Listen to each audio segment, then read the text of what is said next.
follow the extent of lack of qualification of a member of the parliament as envisaged under Article 62(1)(f) of the Constitution of the Islamic Republic of Pakistan 1973 is neither lifelong nor permanent, and the same shall remain effective only during the period the declaration so made by a court of law remains in force. Therefore, the conclusion so drawn by this court in Samiullah Baloch versus Abdul Karim Naushirwani is legally valid, hence affirmed. ताहयात Nahari खत्म, नवाज शरीफ और जहांगीर तरीन election लड़ने के लिए अहल करार। Supreme court ने ताहयात नाहरी खत्म कर दी। 7 रुकनी बेंच ने शक के तनासुब से फैसला सुनाया। अक्सरियती फैसले में कहा गया आर्टिकल 62(1)(f) को आइन से अलग नहीं पढ़ा जा सकता। जस्टिस याहिया आफरीदी ने अक्सरियती फैसले से इख्तलाफ किया। आइन में 62(1)(f) के तहत ताहयात नाअहली नहीं है। नाअहली उस वक्त तक है जब तक अदालत का डिक्लेरेशन मौजूद है।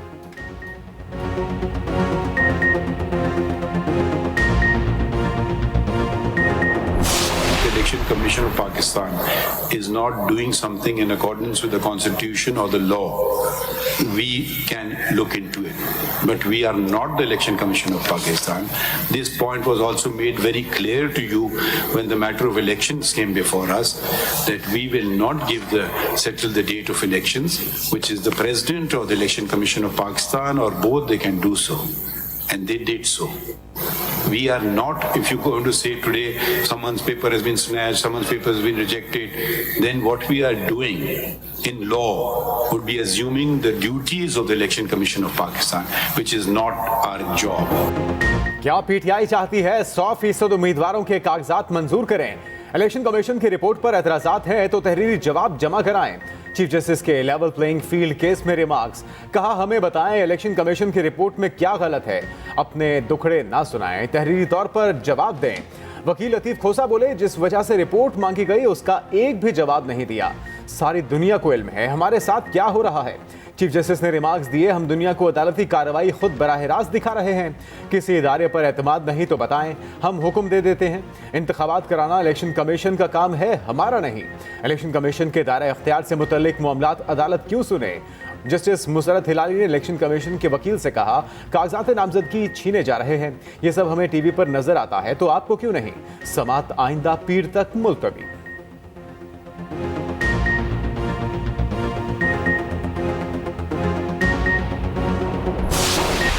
No question of fixing anything. Now it is only a question of posterity and history. You can't fix anything because the sentence has been carried out. So you can't possibly fix it. How do we go about establishing that fact? And the exercise involved in establishing that fact requires inquiry into the matter because there is no other argument. The only argument Article 4 is violated because judges at that time were not independent. If it was unanimous court or a larger court, one judge would not matter. But if it is the judgment of acquittal and conviction stood on one judge, then I think one judge would matter. Supreme court एक शख्स की इज्जत और तारीखी दुरुस्तगी देख रही है। अदालत बेहतर मिसाल कायम करना चाहती है। चीफ जस्टिस के जुल्फिकार भुट्टो फांसी रेफरेंस में रिमार्क्स। सवाल किया भुट्टो केस में कसूरवार सुप्रीम कोर्ट है, प्रोसिक्यूशन है या martial law administrator? Justice Mansoor Ali Shah ने सवाल किया हम कैसे इस मश्क में पढ़ें कि बेंच आज़ाद नहीं था? जस्टिस याहिया आफरीदी ने रिमार्क्स दिए एक जज के इंटरव्यू से यह तासुर नहीं दिया जा सकता तब अदलिया आज़ाद नहीं थी। चीफ जस्टिस ने रिमार्क्स दिए इस केस में एक जज की राय को नजरअंदाज नहीं कर सकते। एक जज के अक्सरियती वोट से एक शख्स को फांसी दी गई। समाअत फरवरी के तीसरे हफ्ते तक मुलतवी।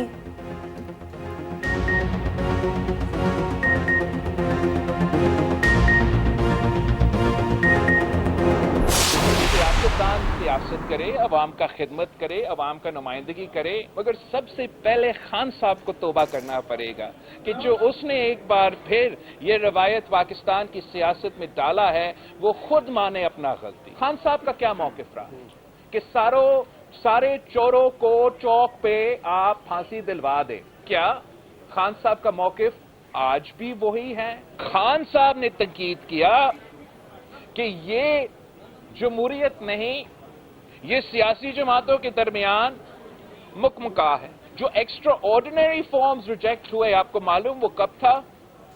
2013 का इलेक्शंस में जब खान साहब को लॉन्च किया गया, पीटीआई का अगर कोई मकसद है तो वही है कि मैं खेलूंगा या किसी को नहीं खेलने दूंगा। हम चाहते हैं कि कोई बहाना अब ना बने इलेक्शन को डिले करने के लिए, और हर सूरत में फरवरी 8 पे इलेक्शन होगा।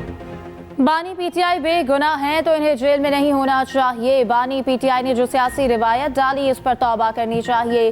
तौबा करते हैं तो फिर बानी पीटीआई की सियासत में जगह है। चेयरमैन पीपल्स पार्टी बिलावल भुट्टो की सुप्रीम कोर्ट के बाहर मीडिया से गुफ्तगू।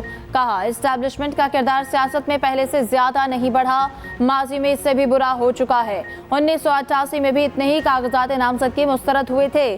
तमाम स्टेक होल्डर्स को अपनी गलतियां दुरुस्त करना होंगी। इंतखाबात 8 फरवरी को ही होंगे, तैयारी पकड़ लें। जुल्फिकार भुट्टो रेफरेंस तारीख दुरुस्त करने का मौका है। अदालत दाखिल होते हुए बिलावल भुट्टो की लतीफ खोसा से मुलाकात, गले लगा लिया।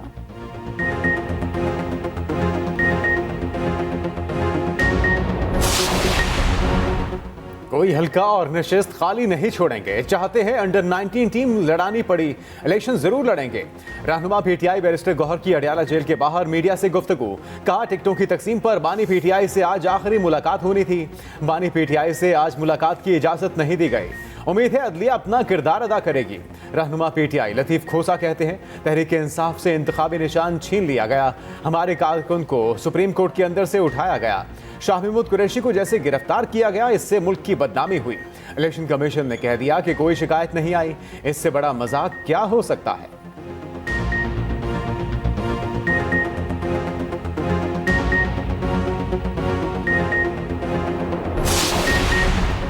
साइफर केस में बानी पीटीआई की रिहाई की रूबकार जारी। ऑफिशियल सीक्रेट एक्ट अदालत के जज अबुल हसनात ने रूबकार जारी की। बानी पीटीआई तोशाखाना और 190 मिलियन पाउंड केस में जेल में ही रहेंगे। दूसरी जानिब तोशाखाना केस में बुशरा बीबी की अदम हाजिरी पर फर्द जुर्म आयद न हो सकी। अदालत ने बुशरा बीबी का 1 रोजा हाजिरी से इस्तिस्ना मंजूर कर लिया। उधर बानी पीटीआई को 190 मिलियन पाउंड रेफरेंस की नकूल फराहम कर दी गई।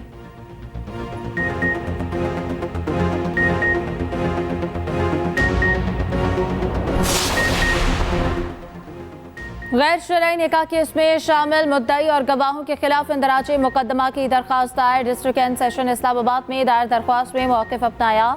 मुफ्ती सईद और मोहम्मद हनीफ ने अपने पढ़ाए हुए निकाह को गलत करार दिया। मुफ्ती सईद और मोहम्मद हनीफ पैसों के एवज हराम को हलाल करार देते हैं। मुफ्ती सईद ने तलाक याफ्ता खातून का निकाह पढ़ाया, फिर तोहमत लगा दी। मुफ्ती सईद, मोहम्मद हनीफ, कावर मानिका, ऑन चौधरी, मोहम्मद लतीफ़ के खिलाफ इंदराज मुकदमा का हुक्म दिया जाए।